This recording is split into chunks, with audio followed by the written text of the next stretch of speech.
বিশ্বে বিরল। তিনি ছিলেন বাংলাদেশের প্রথম এবং মুসলিম বিশ্বে দ্বিতীয় নারী প্রধানমন্ত্রী।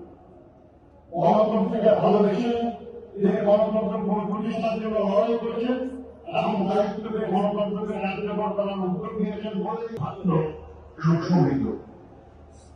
1960 সালের 5 আগস্ট তৎকালীন সেনাবাহিনীর কোর্স কর্মকর্তা এবং ঘনিষ্ঠ পুত্র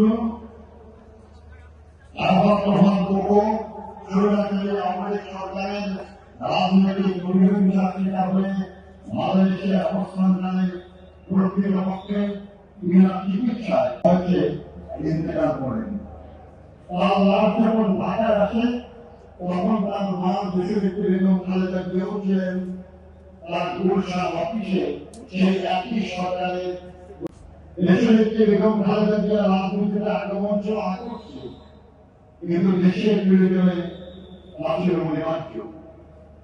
1988 সালের 30 মে পরিবার বিপদগামী সেনা কর্মকর্তা হাতে রাষ্ট্রপতি জিয়া রহমান বীরুত্তম শাহাদাত বরণ করার পর দলের দলীয় সরকারের ভিতরেই ষড়যন্ত্রকারীরা তৎপর হয়ে ওঠে।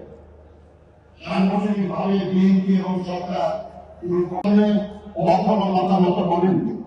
কোন প্রলোভন, কোন ষড়যন্ত্র হুমকি তাকে তার জীবনের সেই দিন অব্দি আদর্শের পথ বেছে নিতে বাধ্য করতে পারেনি।